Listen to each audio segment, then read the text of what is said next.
Hello, today we are going to start the first lesson in Unit 6, which is the exponential functions unit. So, for this do now, I just want you to look at the following problems and see if you remember anything. Back in Unit 1, we actually did learn some things about exponent laws, maybe product rule, quotient rule, power to power rule, negative exponent rule. Maybe those things jog your memory. Well, now we are going to continue learning them today, just refreshing our memory, and then we'll use these rules throughout this unit. So, the learning objective is that by the end of today's lesson, you should be able to simplify exponential expressions using the exponent laws. So, what is the first exponent law? The first exponent law is the product rule.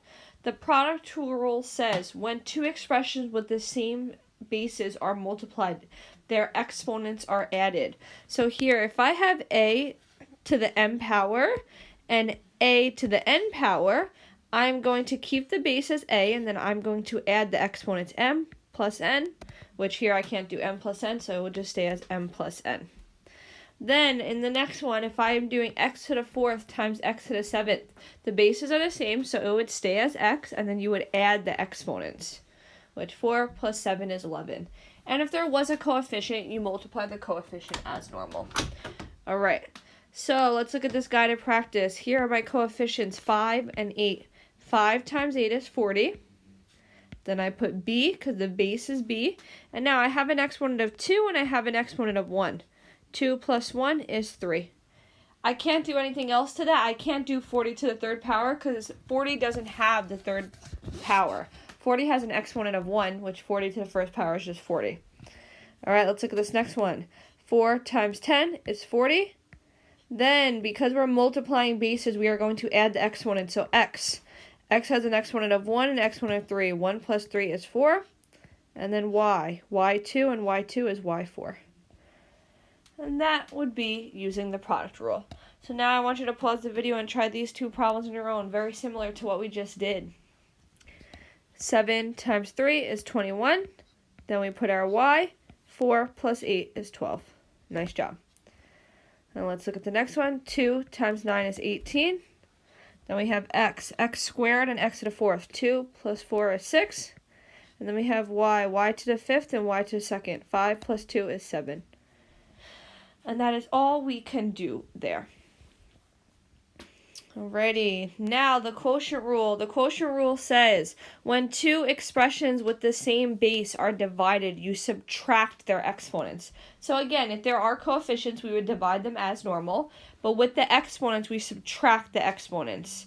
So let's look at this example here. We have negative 15 divided by 3. You're going to actually do that part. You're going to actually do negative 15 divided by 3, but then with the exponents, you're going to subtract them. 5 minus 4. So negative 15 divided by 3 is negative 5. And then the exponent 5 minus 4 is 1. You don't actually have to write the 1 if you just want to write negative 5x. That is fine, because the 1 could stay imaginary. Alright, let's look at the next one. 18 divided by 10. And then with the x's, we're doing x to the 8th minus x to the 3rd. Well, we're dividing them, so we're subtracting the exponents. And then y to the 8th is just going to stay by itself. So 18 divided by 10, what does that simplify to? If I want to make that into a fraction, 18 over 10 would simplify to, that would be 9 over 5. You want it to be the most simple fraction it could be. Then x, 8 minus 3 is 5, and then just leave y to the 8th. Nice job. All right, let's look at this next example. Individual practice, 12 divided by 4. And then we have y to the 16th divided by y to the 10th, which means we're going to subtract the exponents. Well, 12 divided by 4 is 3. And then 16 minus 10 is 6. So it would be 3y to the 6th. Nice job. Now let's look at this next one. We have x to the 5th divided by x, which means we're doing x, 5 minus 1, because this one has an imaginary 1. And then we're doing y, 6 minus 2. Because y to the 6th divided by y to the 2nd power, we have to subtract the exponents. So we'd be left with x to the 4th and y to the 4th. Nice job. No coefficient there, so we don't have to worry about any of that. All right, what is the next? Ooh, this is a challenge. Challenge because I see that I have to do two things. Before I could even worry about doing the dividing, I need to worry about this top part. I need to do 9 times 3, which is 27. Then a to the 7th times a to the 6th, which means I'm going to need to add those exponents. 7 plus 6 is 13. And then I have b. b to the first times b to the second. 1 times 2 is 2. All right, and my bottom could stay the same because I don't have any of the same bases. All right, now let's do 27 divided by 18. What is the simplified version of that? Let's see. 27 over 18. I'm going to make that into a fraction. 3 over 2. Then a, we're going to subtract the exponents. 13 minus 5 is 8. Let me just double check that. Okay. And then 2 minus 3. Ooh, 2 minus 3 is negative 1. 2 minus 3 is negative 1. Now this is a little preview into what we're going to learn in a minute about the negative exponent law. But if you remember anything about the negative exponent law, this is technically 3 over 2, a to the 8th, b to negative 1. But we can never leave a negative exponent. That's not allowed. So what you do at negative exponents is you bring them to the opposite side of the fraction. So this is going to end up looking like 3 over 2.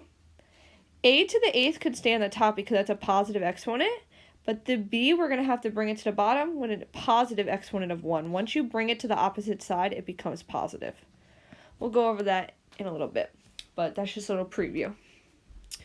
All right, now let's go over to the power to a power rule. This says when you have an exponent outside of the parentheses, you are multiplying the exponents. You are multiplying the exponents.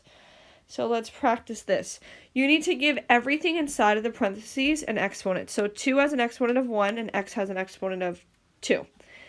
All of this is 2x squared is being raised to the power of 3, which means I need to distribute this 3 to each of the exponents. So it's going to be 2, 1 times 3, and then x with an exponent of 2 times 3, which would be 2 to the third. X, 2 times 3 is 6. And now 2 to the third, what is that? What is 2 to the third? Let's see. 2 to the third is 8. And we don't know what x squared, x to the 6 is because we don't know what x is worth. So we're just going to leave it like that.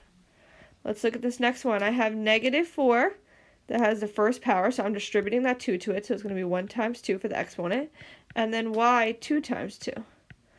All right, so we're going to have a negative 4 to the second power, and then y to the fourth power. Anytime you are squaring a negative number, you want to put it inside of parentheses. Negative 4 squared is 16 because negative 4 times negative 4 is a positive 16. And y to the fourth stays the same. All right, now I suggest you guys to pause the video and try the next one to make sure you actually understand it. All right, we're going to give each thing inside the parentheses an exponent. So I'm going to have negative 6. It already has a 1, but I'm multiplying it by that outside exponent 2. Then y to the fourth, distribute the outside exponent 2. So we're going to have negative 6 to the second power, and then y to the 8th power. And remember, anytime you are squaring, raising a negative number to a power, you want to put it inside parentheses. So here we're going to have 36 y to the 8th. Not negative 36, positive 36, because negative 6 times negative 6 is a positive 36. Now let's look at this next one. We have 7 to the first power times that outside exponent 4. And then b is raised to the 9th power, which is also raised to the 4th power. So you multiply those two bases. 7 to the 4th power, and then it's going to be b. 9 times 4 is 36. And let's see, what is 7 to the 4th power? That equals 2,401. And just leave it as b to the 36th power. Nice job. Alrighty. Now, let's do a little challenge problem. Ooh, this is definitely a challenge problem. Let's take care of each set of parentheses first. So I'm going to take care of this part first. Each exponent on the inside is getting raised to the third power. So it's going to be 1 times the 3. Y, the 3 is getting raised to the third power, which means we multiply them, and 2 to the times 3.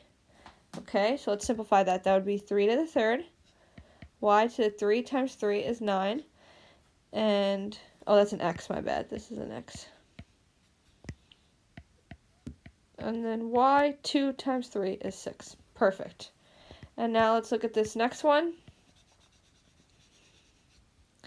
This is being multiplied by, each thing on the inside is being raised to the power of 2, so we're going to distribute that power of 2. So it's going to be 2. It's going to be 2, 1 times the power of 2, then x, 4 times 2, and y, 2 times 2. I'm just multiplying whatever exponent the base has with the outside exponent of 2. So that's going to be 2. That's going to be 2 squared, x to the 8th power, and y to the 4th power. And now let's do this. What is 3 to the 3rd times 2 to the 2nd power? So 3 to the 3rd times 2 to the 2nd power is 108.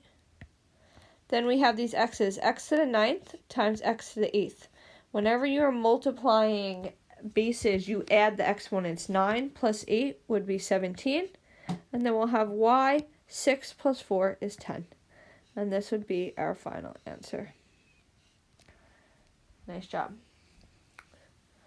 Alright, and the zero exponent law. This one's pretty easy. It says that any base except 0 raised to the 0 power is equal to 1. So let's look at this guided practice here. Alright. I see product rule. I know this is product rule because I'm multiplying bases. 6 times 2 is just 12. Then x, we have a negative 3 and a 5. Whenever you're multiplying bases, you add the exponent. So we're going to be doing negative 3 times 5. And then we'll have y, 4 times negative 4. Well, you're not timesing them. It's y to the 4th times y to negative 4, but you add those exponents. So we will have 12x to the 2nd power, y to the 0 power. Well, 12 will just stay 12. X squared will just stay x squared. And anything to the 0 power is 1. So y to the 0 power equals 1. And 12 times 1 is just 12, x squared. So this would be our final answer. Now let's look at this next one. We are doing 14 divided by 2, which is 7. Then a to the 3rd divided by a to the 1st, which means we are going to subtract those exponents. Anytime you are dividing bases, you subtract the exponents.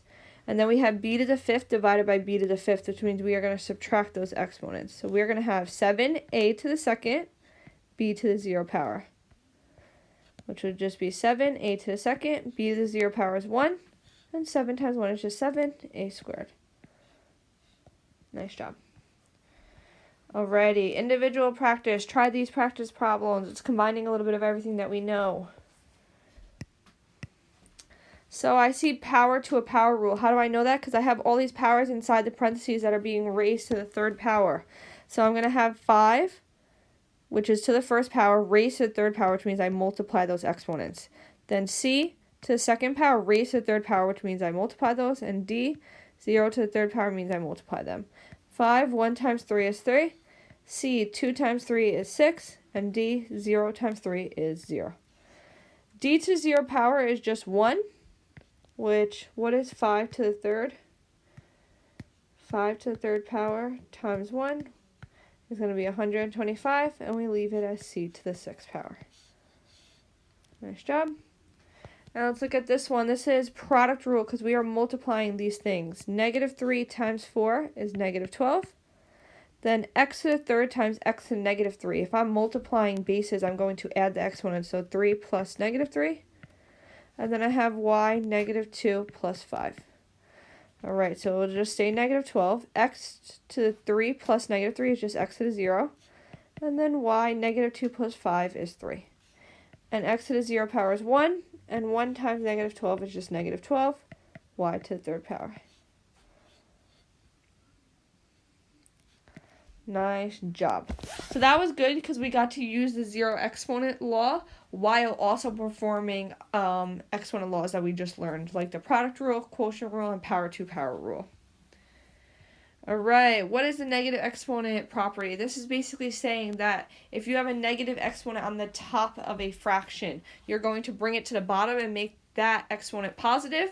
Or if the negative exponent is in the bottom of the fraction, the denominator, you're going to bring it to the numerator by making it positive. So let's actually practice this. So I am raising all of these stuff to negative 1 exponent. So I'm going to have 2. 1 times negative 1 is negative 1. Then x. X to the 4th power raised to the 1st power, which means I'm doing 4 times negative 1. And then y to the negative 3rd power times the outside power of negative 1. So I'll have 2 to the negative 1 power. Then x. 4 times negative 1 is negative 4. And then y, negative 3 times negative 1 is positive 3. Now, this doesn't look like a fraction to you right now, but we can make this into a fraction. We can put this over 1. Anything that has a negative exponent attached to it is going to come to the bottom, and we're going to make it positive. So y to the 3rd will stay on top since it's already positive. 2 to the negative 1 power, to make it positive, we bring it to the bottom, and it will be just 2 to the 1st power. And then x to the negative 4, to make it positive, we bring it to the bottom, and we make it a positive 4. And this would be our final answer. There's nothing more we can do here because we don't have none of the same letters. And 2 to the 1st power is just 2, so that's it. Let's look at this next one. We have 2 divided by 3. 2 divided by 3 is just going to say 2 divided by 3. Then we have x to the 4th divided by x squared. We subtract those exponents, so we're going to be doing 4 minus 2. Then we're going to have y, negative 4 minus negative 3. And then we're going to have z, negative 3 minus 4. So this is just going to stay 2 over 3. And then x, 4 minus 2 is just x squared. Then y, negative 4 minus negative 3 is negative 1. And then z, negative 3 minus 4 is negative 7. Nice job.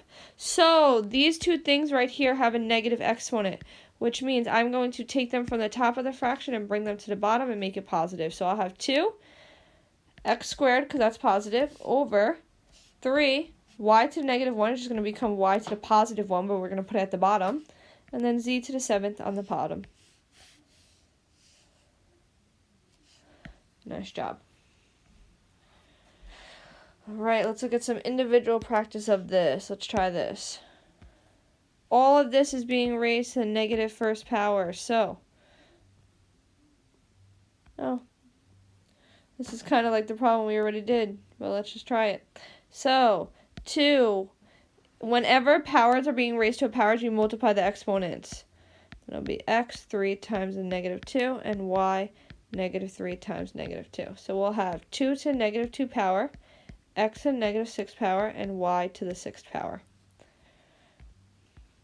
So very similar to what we did before. And now let's try this. This is all over 1. Anything that has a negative exponent, these two things I'm going to bring to the bottom. So it's going to make it, on the top will just be y to the 6, and the bottom will be 2 to now the positive 2 power, and x to the positive 6 power. And the only thing that we can reduce here is 2 to the 2nd power, which equals 4, and then we have x to the 6th. Very nice. And let's try this next one. 4 divided by 4 is 1. We have x to the 0 minus x to the 1. Well, they're being divided, but you subtract the exponents. Then the y to negative 2 will just stay, since there's no other y, and z to the 3rd will just stay. Now, this would be 1, x, 0 minus 1 is negative 1 power, y to negative 2 power, x, z to the 3rd. And this is all over 1. So now these two things that have a negative exponent, I'm going to bring them to the bottom. So it will become z to the 3rd can stay on the top since it's positive.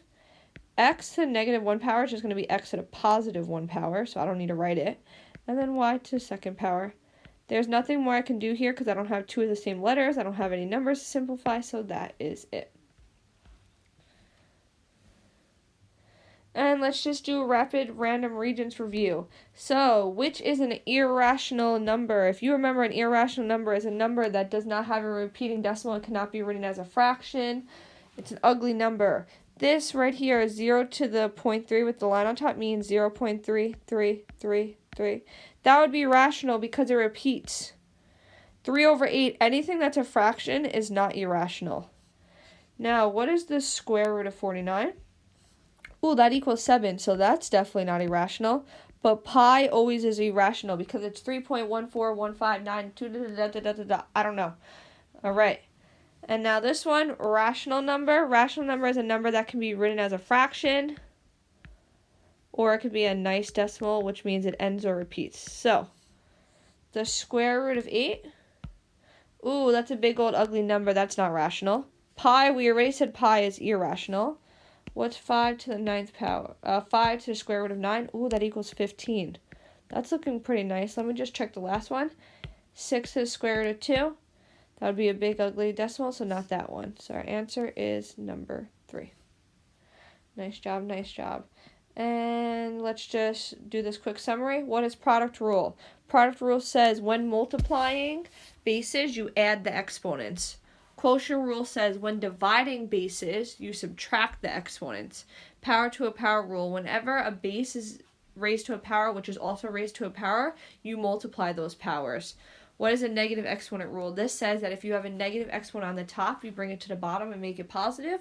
Or if you have a negative exponent on the bottom in the denominator, you bring it to the numerator and you make it positive.